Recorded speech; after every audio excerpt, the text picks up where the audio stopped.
Hey everybody.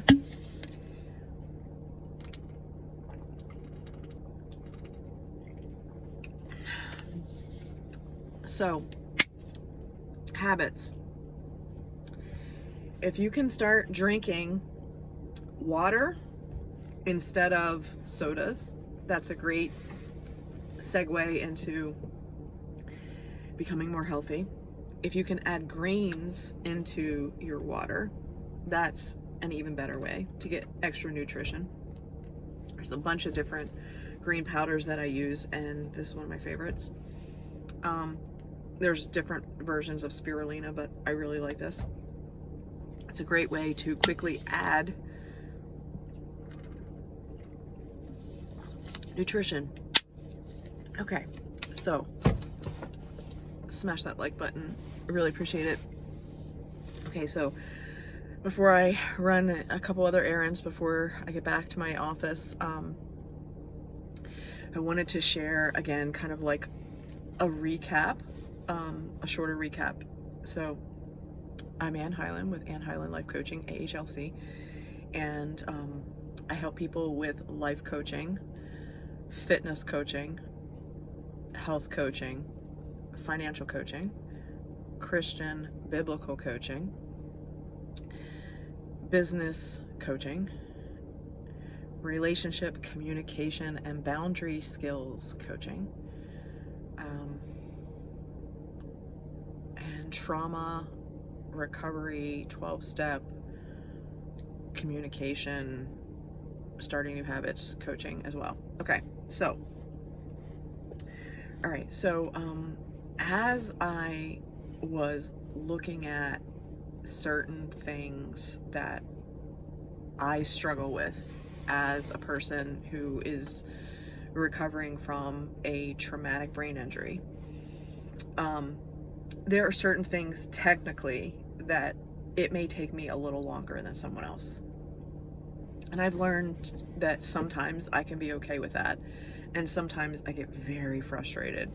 And sometimes, you know, like when I mentioned before about that emotions wheel, let me pull that out again. It's in here. Hang tight. Here it is. All right. So this little emotions wheel.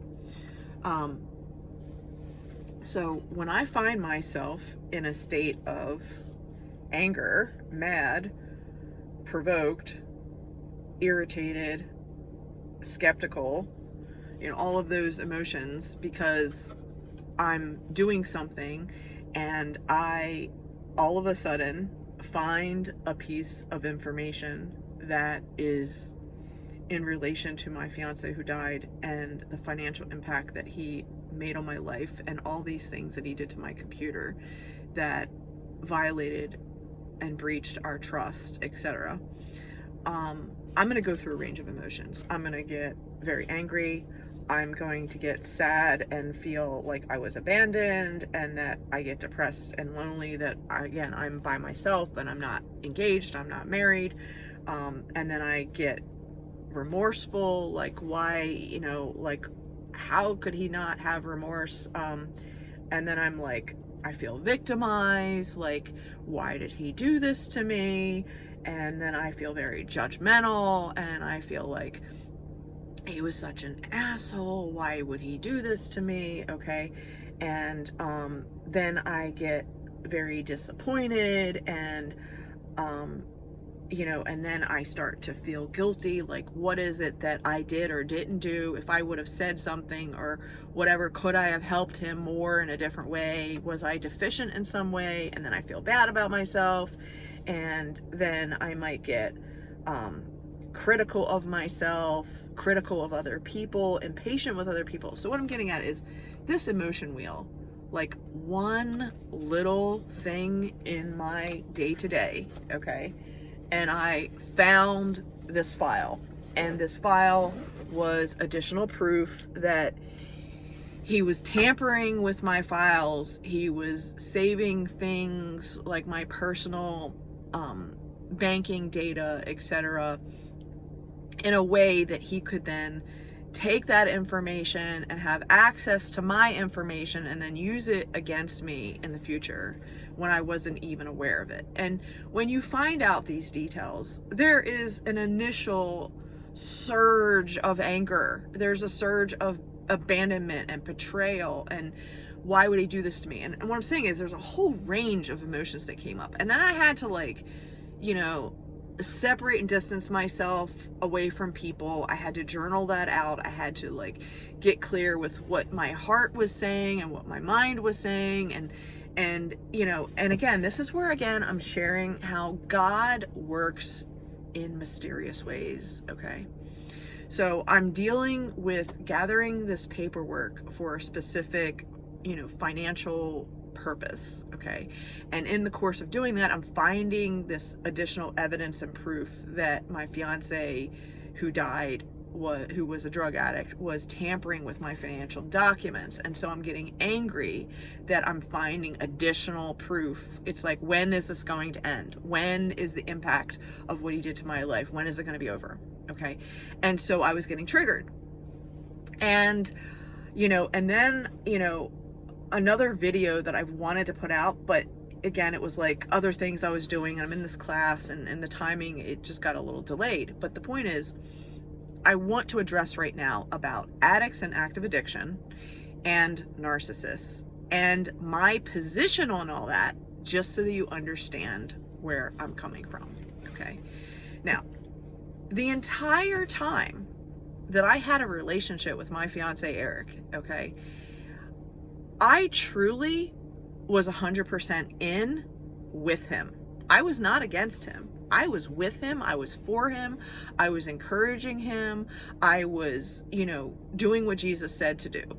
Clothe the people that don't have clothes. I mean, he had like socks that had holes in them and, you know, whatever. When I first like started coming in my life, and I'm starting to like vaguely see all these examples of how he wasn't doing self-care as a result of his drug addiction. But again, I wasn't seeing it for drug addiction.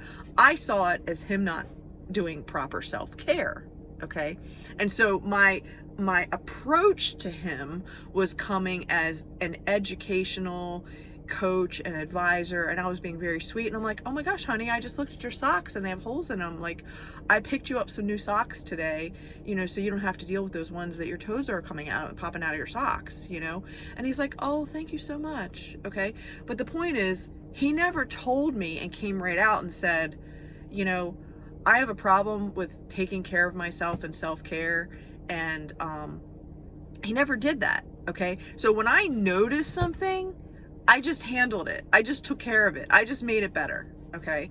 And I think that's what we do as life partners, as, you know, people that, you know, we love our family, we love our loved ones. And so we just do things for them out of extending kindness, out of extending grace and mercy to them. We just take care of it. Okay. And so during the course of my relationship with Eric, I did that. I just did things out of my love and compassion. And, oh, this is not working well for you. Let me just get you another one.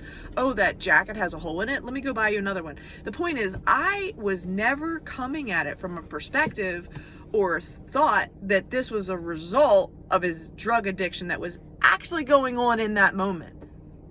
It actually was.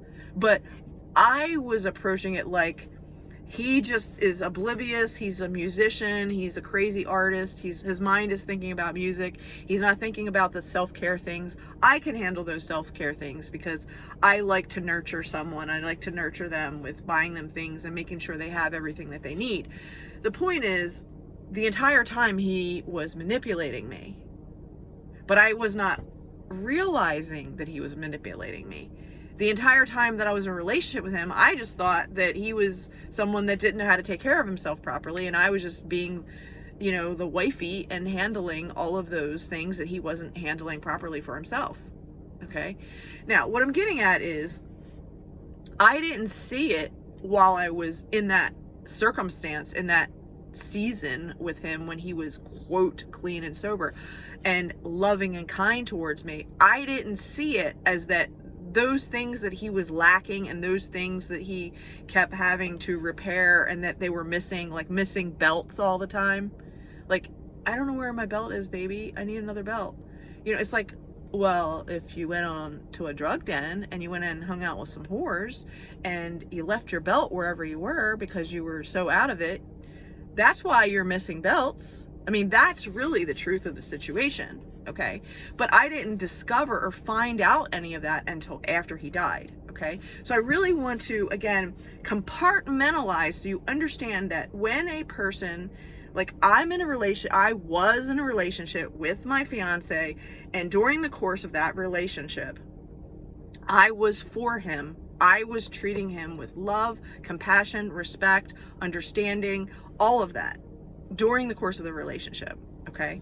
Now, the intersection of where it changed and where the light turned on in me, and I had a different vibration about how I was going to handle things, was when I literally caught him doing drugs, snorting white powder in front of me in my home, and he got caught red-handed.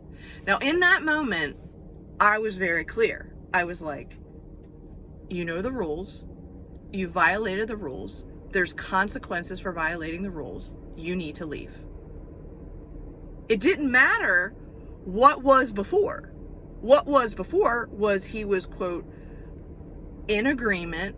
He was making it appear as though he was in agreement. Therefore, he was allowed to stay because he was in agreement with what the rules and regulations were of the apartment, of the home, of no drugs, etc. Now, as soon as I saw him with my own physical eyes doing drugs, line drawn in the sand, okay? Because number one, I can't have somebody in active drug addiction living in my apartment and then have me liable to get kicked out and lose my lease as a result of his addiction.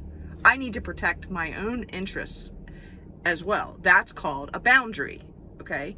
Now, when he was asked to leave, and I did it very nicely, I said to him, take whatever you immediately need right now, this minute, and you can come back tomorrow or in another day to pick up the rest of your belongings, and I'll have them ready for you.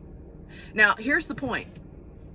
He wasn't going to be allowed back into the apartment because he had violated a very core problem, and that is there's no drug addiction allowed in the environment. You don't bring in drug addiction into a safe sanctuary and environment. That's just not how it works. Okay?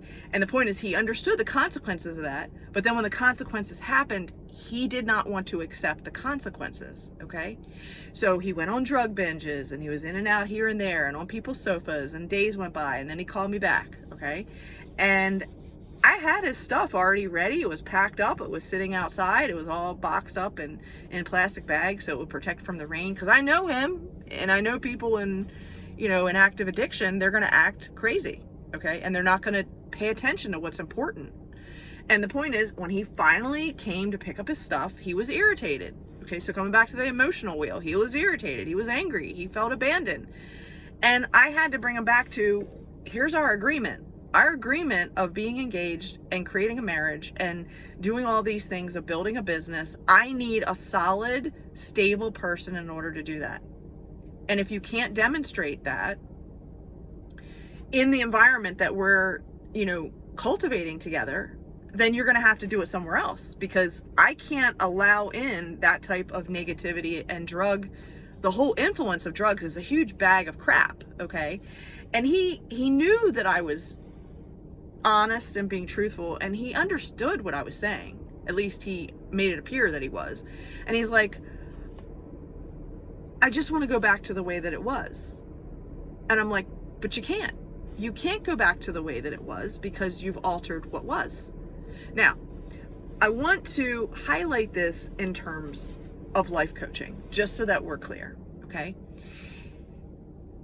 If my fiance Eric had his own apartment and we were not living together, and he was struggling with his own drug addiction in his own environment, and he was doing whatever drugs he wanted to do in his own environment, going in and out of recovery, relapsing in and out of recovery, okay? If he wanted to deal with himself in that way, that's on him, okay? But the boundary comes in that when you want to invite another person into your life, meaning it was my apartment, okay? And I was agreeing to the rules and the regulations of that apartment and the lease agreement. And there was no drugs allowed, okay? So the point is, he violated that. I had to be in compliance and honor that if I wanted to stay there.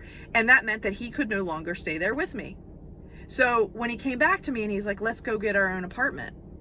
And my response was, I'm not buying your quick fix.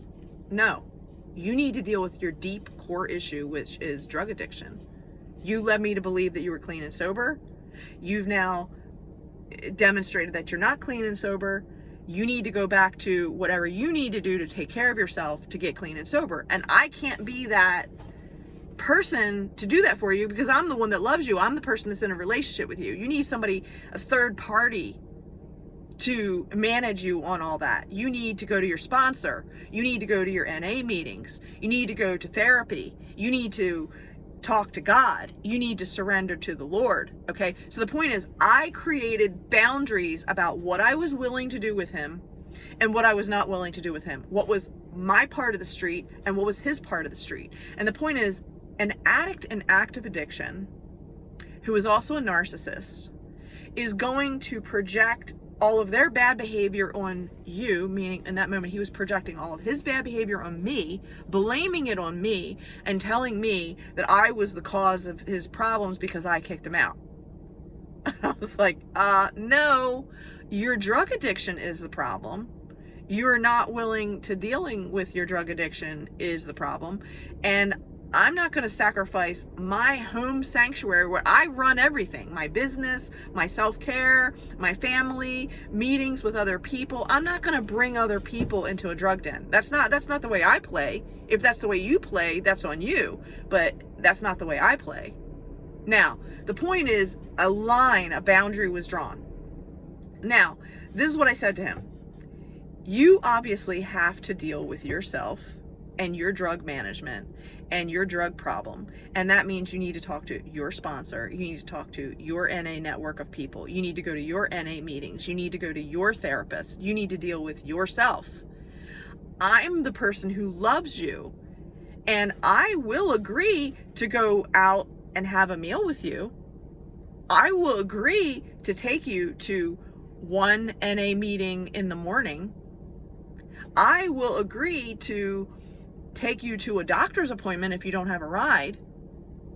But again, I was setting healthy boundaries for myself and my life, because I can't take him to all his meetings and be his taxi cab driver to everything, which is what he wanted, because a narcissist constantly wants more. They're never satisfied. And that's what he was getting angry about. He was getting angry that I wasn't his taxi cab driver. And I'm like, dude, this is my car. I'm like, I pay for the insurance. I pay for the gas. I pay for everything. I have appointments to go to. I need my car. And no, I'm not letting you borrow my car after you just were using drugs. No. So what I'm saying is, a narcissist and an addict in active addiction, their responses are completely irrational. Okay? They're not thinking clearly, and they're going to do everything in their power to project onto you what's wrong with you and how you're part of the problem. And the whole point is, again, I'm trying to flesh out some of the details so you understand. I'm a person that understands what clean and sober means, okay? I understand what it means to live in a healthy, safe sanctuary that I keep up and have everything clean and orderly and functional so that it is a home. It's not just a crash pad or a drug den. It's a home, okay? And so the point is, when he attempted, and he did, he tried to turn my living space into a drug den, I drew the boundary and said, that's it. This is not happening. This is not the way it is. Now, from the perspective, I'm going back to the perspective of teaching about life coaching, from the perspective of, if Eric lived in his own apartment, which he later did, okay, and he had to self-manage and get over his own hurdles of drug addiction, like maybe one day he did heroin and PCP and cocaine and crack and whatever, and that's one day of drugs, right? And then another day, maybe he only did cocaine, and maybe another day he only did, pot. Do you get what I'm saying? The point is, he had to self-regulate himself with his drug addiction. That wasn't my job to manage or police or be accountable to. He had to be accountable to himself. But the point is, if you're going to start a relationship with someone and start a marriage with someone, you need to both be on the same page of having a clear mind and the structure and the stability built on God and Jesus and having the Holy Spirit, so that you can catapult your life and have the strength to withstand all of the different varieties that you're going to do for yourself personally and for the business and for the ministry. And the point is, in a drug mindset, he couldn't do any of that. He was incapable of doing that.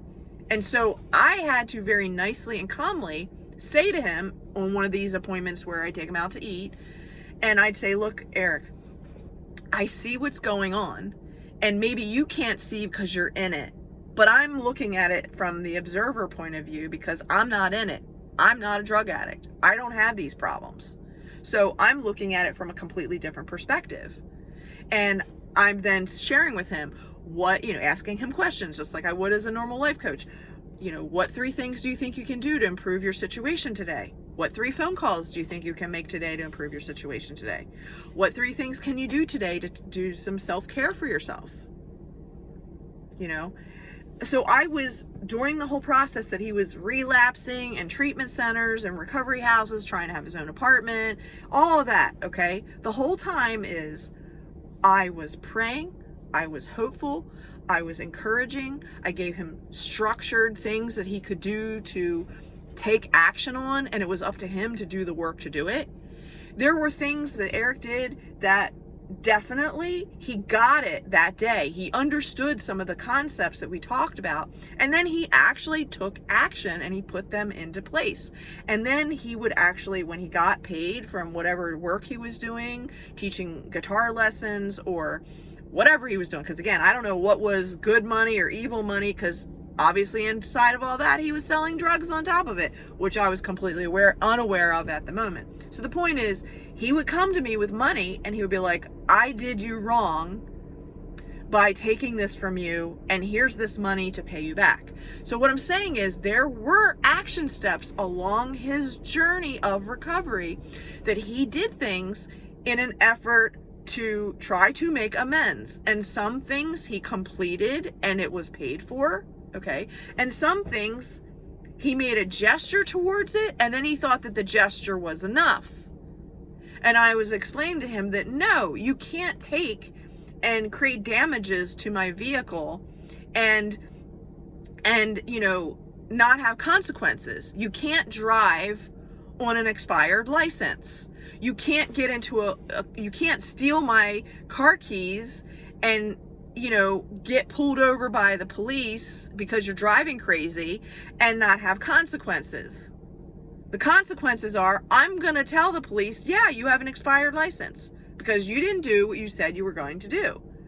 If he would have gotten his license repaired and replaced and whatever that was necessary to do that would be another thing, but he didn't. That's where he was not keeping his word with himself. And then he was getting angry and blaming it on me like I'm a mean person. No, I'm not a mean person. I believe in rules. They're there for a reason, to protect people. I drive around with a valid driver's license so that I don't cause harm to someone else. And I pay for my car insurance, and it's paid on time, okay? The point is, he did not have those things in place, and then he stole from me, stole my car, and then when he got caught because he was driving crazy, and the bottom line is, when the police caught him, and then they saw that my name was on the vehicle, the point is, I got the call, I went, and I reclaimed my vehicle.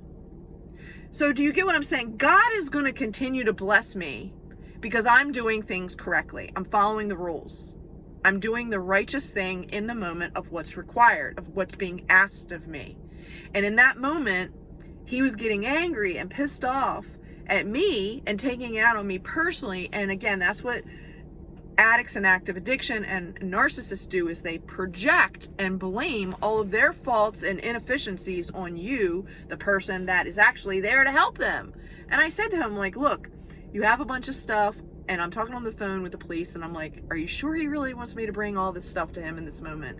I'm like, I'm happy to do it, but where's he going to put it? I don't think he has a place to put it. And the police are like, he's insisting that he wants all this stuff right now. And I'm like, okay. So I pack up my truck and I put in all these particular things that he had that were at the, place of business where, we had laptop equipment, microphones, etc. And he said he wanted it. So I went and got it. Okay. I was being compliant to his request. Okay. So I get there and the police say, is this your vehicle? I'm like, yes. And I show my insurance. I show my license, which is an active, valid license. And the police are like, please take away your vehicle. And Eric's totally surprised. He's thinking he's going to drive away with all his stuff with a non-valid license. I mean, this is how ridiculous he is, okay? And he insisted that I bring all the stuff. So now I have all the stuff. Guitar cases, amps, microphones. You get what I'm saying? A lot of equipment, which he doesn't have a vehicle to put it all in. And I asked him one more time. I was like, are you sure you want this stuff right now? I'm like, I'm willing to hold it for you safely until you really have a place for it. But this is where I'm showing you the nonsensical, irrational thought process of someone who's in addiction, in active addiction, and who's a narcissist. They want what they want when they want it, and they're thinking that they're going to be able to manipulate the police. That was his mindset, okay? And so I was like, okay, so I took everything out, and put it there for him, and again, I had a ride from someone else because, again, I was coming to pick up my truck. And so now the police are like, you can go now. And Eric's like, well, I want to put my stuff in the truck. I want to take, and they're like, that's not your truck. Your name's not on it. You don't have a valid driver's license. You're not going anywhere. And here he is with this whole pile of stuff, okay? And again, I gave him an opportunity on the phone to reevaluate his decision. I gave him an opportunity in person, again, witnessing with the police. Does he really want me to take all this stuff out of this vehicle and put it on the ground for him? He said yes. And then the third time, I asked him a third time, I'm like, are you sure you don't want me to take this and put this somewhere safe for you? The point is, I'm not a drug addict. I'm not going to sell his things. I'm not going to damage his things. I'm going to actually keep his things safe. But the point is, in that moment, in his rage, he wanted all his things. Now he has to deal with it. And now he has to deal with a Uber trying to fit all this equipment that doesn't fit in a car. Okay, do you get what I'm saying? This is where the insanity of the drug addict in active addiction and the insanity of a narcissist plays into the situation and circumstances of the story that I'm trying to illustrate the difference between a clean and sober, sane person who is being kind, which I was, and a person who's in active addiction, acting crazy, not following the rules, thinking that they could sideswipe all the rules and get away with it. And meanwhile, all these roadblocks are coming up. You don't have a valid driver's license. You don't have a vehicle. You don't have an apartment. You don't have all these things in place, and yet he wants to acquire more stuff for him to manage, which doesn't make any sense in this moment, okay? So the bottom line is, I forget how long it took, but then he calls me up. He's like, I need your help. I don't know what to do with this stuff. So this is an example that he doesn't know how to manage or take care of his equipment because he's running from drug den to drug den and treatment house to treatment house. And you get what I'm saying? And the whole point is I'm going, if you can't demonstrate that you're being a mature, responsible adult, and you're not demonstrating that, if I'm doing it for you, right, then that's showing me where he is in his recovery. Okay, so I'll try to wrap this up. So what I'm doing to illustrate in this moment is that, number one, I don't have a vendetta against alcoholics and active addiction or narcissists. I don't have a vendetta of any kind. It's not like I'm coming from a total hate place, okay? My point that I'm making is that I loved a man who was in active addiction and who was a narcissist. Those were the circumstances of himself and his life, okay? And I was part of that drama as I was in a relationship with him, hoping and praying that he was going to get better. The point is, he did not get better. His addiction took over, and he died as a result of his addiction, okay? It didn't matter how many things that I said to him that were calm, kind, rational, compassionate, loving. He chose to constantly put himself in bad environments with drugs. He put himself in bad situations with other people that were whores and people that were going to steal his money and steal his stuff, etc. And he had to learn those lessons for himself. I could not do it for him. He had to do it for himself. The point is, his ridiculous mindset was that he blamed everything on me, that I didn't love him enough because I didn't want to get an apartment with him for just me and him so that he could still be in his active addiction and I could live my life, but he wanted to be in his active addiction. That was his solution. And I was saying, no, that's not a solution. It's never a solution. Like, you need to sort yourself out and your addiction with whatever resources you need to do that. But I'm not going to, you're not being in my immediate environment and creating all that insanity and drama and a 3-ring circus where I'm trying to operate a business. I'm trying to operate a sane environment for myself and my family and all the people that come into my world of influence. Like, I'm not creating that, okay? So what I'm getting at is that I'm trying to illustrate that people that are not thinking clearly are going to have unreasonable requests, and they're going to make you out to be the villain, which is what he did, which is what narcissists do. They make the victim out to be the villain. I was the victim of his craziness, okay? Now, as a responsible adult, I set boundaries to say, no, I'm not dealing with that. No, you're not going to talk to me that way. If you're going to talk to me that way, I'm leaving. I don't have to put up with your crap. Like, this is on you. You have to deal with your crap. I'll deal with you calmly and lovingly, but when you start getting into a rage, I'm not going to participate in that craziness. You can express your rage, get calm, and then call me back and we can talk this through. But I'm not going to allow you to, abuse me verbally. I'm not going to allow you to physically abuse me. I'm not going to allow you to, torment me with all the things that you're doing behind my back. And then when I catch you in the act, for you to then say you didn't know, or you didn't, I didn't know I did that when I was in addiction. Well, here's your signature, babe. Does that bring back the memory for you? Because you did it, and you did it to me, and you did it to us, and now you got to pay the consequence of settling up what you ruined. So what I'm getting at is, it's not that I didn't have compassion for him. I did. The issue is that a person that's in true active addiction, a person that's in active narcissism, totally manipulating every person, place, and thing to their own, ridiculousness of what isn't even, it's a false reality, okay? The point is, when I address these things, he did not like that I was standing up for myself. He did not like that I was advocating for myself. When he would go into another treatment center and come out of the treatment center, meaning he just spent 2 weeks in a treatment center, so his mind is clear because he was off drugs and he had Christian counseling and a Christian base of being indoctrinated in the word and being filled up with, good, positive things, okay? When he came out of it, he was in a loving, kind state. He looked amazing. He had gained weight because he was eating and there was food provided for him every day.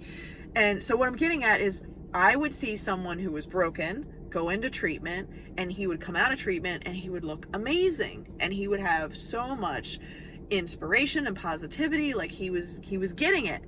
But where he went from that end point, from that recovery, from that treatment center into a recovery house, that's where, again, the action steps of keeping his word failed. He'd get into the recovery house. There wouldn't be as much management in the recovery house. There would be a lot of free time that he wasn't like he was in a treatment center. And so he had to self-manage himself, and that's where he would fail.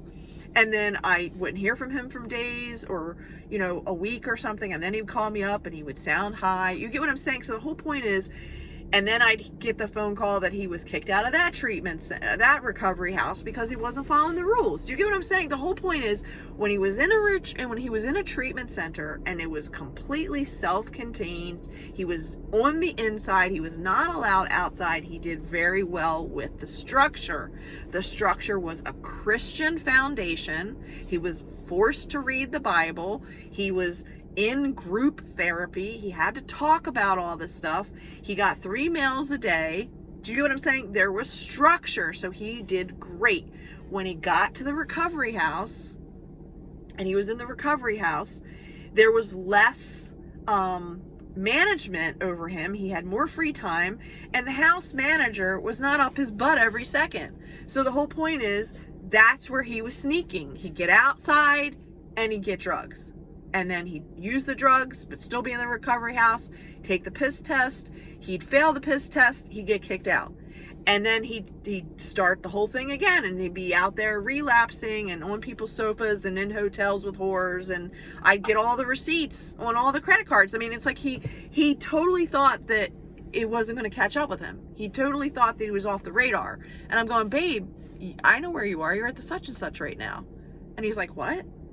I'm like, Eric, you just use your credit card to get a hotel room in the CDS hotel. And, I get the credit card management on this. And he's like, And I'm like, look, call your sponsor, go to a meeting, get yourself straight. So the whole point is, when we're talking about failing, making mistakes over and over again, the whole premise of NA is keep coming back, keep coming back, keep coming back. And the point is, I did whatever I could do to encourage him to keep going back to the meetings, to call his sponsor, to get with God, to pray, to get in the Bible, to have healthy people to call and reach out to. But the point is, every time he got out of that solid structure that was provided in a treatment center facility, and he was in a recovery house, that is where he was failing, okay? And I still took him out to dinner, and I could look at his eyes, I could look at his hands, I could look at it, I could see that something was off, or he was okay. And then it would go back and forth. And the bottom line is, I would consistently pray for him. I would encourage him. I would give him gifts that were going to help him, like certain books or resources that he could use, like music sheets or, whatever he needed that was going to help him to manage himself. I was more than happy to finance it for him. Do you understand what I'm saying? I loved him. I wanted to help him. But I couldn't make him see what he didn't want to see. I couldn't make him go down the emotional, wheel of all of his emotions to deal with all of it. That was his responsibility. But that's what he failed to do. He didn't want to do the work. He wanted to try to find a quick fix. And he was constantly trying to get out to do his music. Let me lastly talk about the music industry. Okay. So the music industry is definitely well known as an industry that encourages musicians to use all kinds of drugs to stimulate and keep going and all their fast travel schedule and flying here and flying there and all these big name bands that he was doing sets for. He was hired as a professional to, if somebody was on vacation or having surgery or whatever, he would come in as the expert and learn all the music for that, and he would do that and get paid an incredible amount of money. And then he would, that was like his thing. That was what he did as a musician. But the problem is, the music industry is and has been so filled with drugs and drug situations. So the point is, it was constantly triggering him with his addiction. Now, all of this he was not verbalizing, Okay. It was by my observation over time, I started to connect the dots and see what was happening. I started to talk to other people in his network. I started to talk to the people that he had just seen that week to fill in the blanks, to understand what was really going on. Okay. And the point is,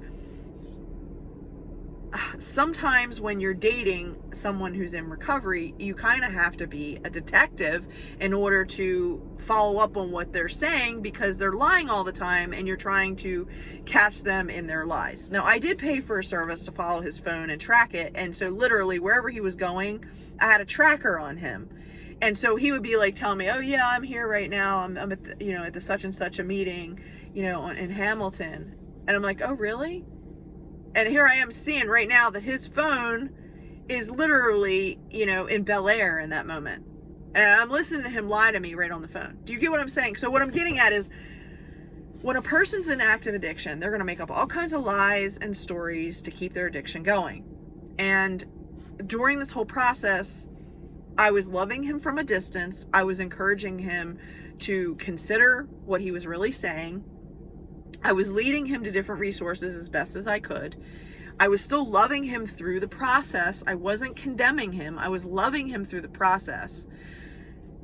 And I kept setting my own personal boundaries, which were, no, since you have relapsed, I am not having any physical intimacy with you until you are straight. I know what addiction does. I know you're hanging out with whores. I'm not subjecting myself to that insanity. Okay? Yes, I love you. Yes, I'm engaged to you. But until you can prove to me that you are stable, I can't give this portion of myself to you in that way, because you're not being honest with me. Okay? And so what I'm getting at is, in the course of this whole thing, I was implementing safe and healthy boundaries for myself. And at the same time, loving him like Jesus would, to the best of my ability. And coming back to the mystery of how God works. I'm looking for this document. I'm thinking about these videos, all these videos that I've made about narcissism and addicts and active addiction, and my whole process of what I've gone through and dealing with all of my emotions to heal from this journey. Because again, I'm a work in progress too. I am not altogether figured out. I am working through my stuff, okay? And I'm being transparent and authentic with you on here that this is something that I'm dealing with. Now, here's my point. Today, I'm looking for documents. I find this document, and it is his eulogy, okay, that I wrote. And I read this eulogy, and again, it's been almost 3 years, and I was just like, wow, like, this really summarizes how much I love this man. And at that point, I did not know all the things that I know now that were hidden to me in that moment when I wrote that eulogy. That eulogy was written, and that his celebration was within a month or so after he died. So it's like, so much has happened since June of 2021. Okay. I have discovered so much about his lies since then. So my feelings as they have come up of anger and sadness and abandonment and rejection and, frustration and irritation and all that stuff, okay, as I have dealt with all of those emotions, okay, my body releases it, meaning I have to run to the bathroom as I'm dealing with these emotions, letting, bringing in the greens, okay, okay, letting go of the browns. And so I'd be running to the bathroom to detox from all the emotional stuff that has come up through this whole journey, because I'm detoxing my memories, my experiences with him, of what he was saying was this, and then what was reality was that, and then I'm merging the positive and the negative and coming into an equilibrium, coming into a balance of my emotions about, these are the negatives that I think about him after his death, because I didn't have all that information while he was living. Okay? And then these are all the positive things that I totally loved about him. He was so amazing. He was extremely charismatic and kind and loving and huggy and, fun. He was so fun. He was one of the funnest people I've ever met in my entire life. He was all about the fun. And he inspired me. He was silly. We could be like our childlike selves together. We had fun together. We enjoyed each other's brains. He was extremely intelligent and brilliant. And he was an IT expert. He was a CPA. He was a, musician. He was a public speaker. He was, I could go on and on. There were so many amazing, positive things about my fiance and how amazing of a person he was. And I loved him for it. I was ready to marry him. And my encouragement to him the entire time was that we are all a work in process.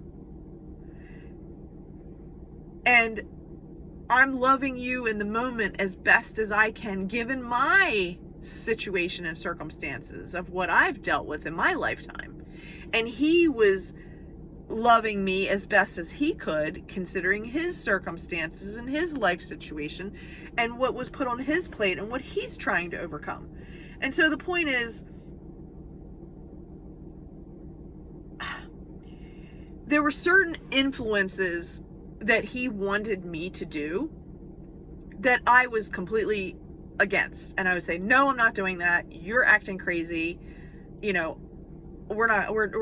not talking about this anymore.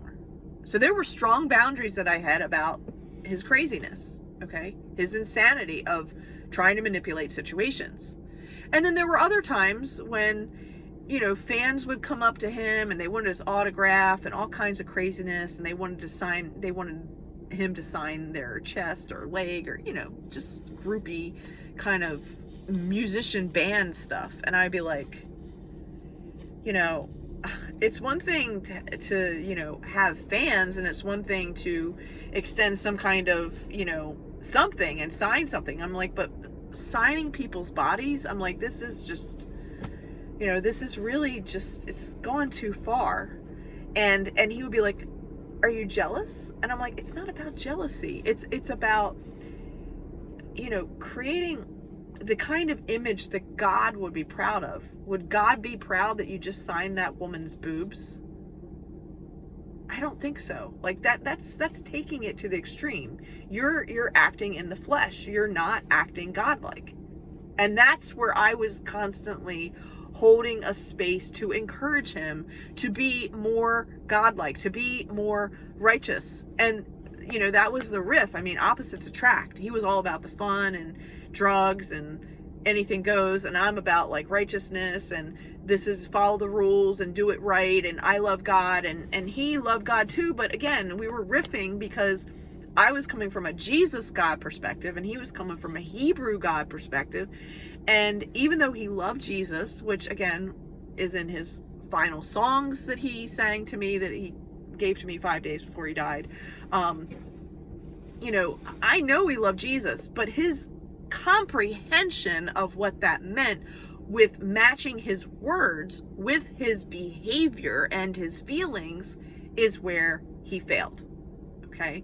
And so when I make a statement and I say, I don't want to quote coach narcissists or addicts in active addiction at this particular stage and season in my life, is me setting a healthy boundary for myself, because I don't want to get triggered into my negative emotions after what I have been through to get to the level of where I am at. It's a self-protection mechanism. It's not I hate people. It's self-protection. Okay? So, my encouragement again, if you are listening to this whole thing and you've come this far, thank you. Again, smash the like button. I totally appreciate it. If you are a person who is in active addiction or you are a narcissist, please go to different resources that can help you. Go to Narcotics Anonymous, go to a meeting, go to an Alcoholics Anonymous meeting, get a sponsor, work the steps, okay? Men go with men, women go with women, okay? That is the nature of the way it is, okay? And that's biblical counseling, and that's normal coaching and counseling, mentoring, advising. Like, men go with the men and women go with the women. Okay. The other thing is, if you are a victim, either in a current relationship that is with an addict in active addiction, or you're in a relationship with someone who is a narcissist, again, find resources that will help you, whether that is traditional therapy to help you get through the trauma, the abuse, setting healthy boundaries, that sort of thing. Go to Al-Anon for friends and families of alcoholics, friends and families of addicts, okay? Go to Codependence Anonymous. Learn to self-manage yourself and not get intertwined with doing other things for other people.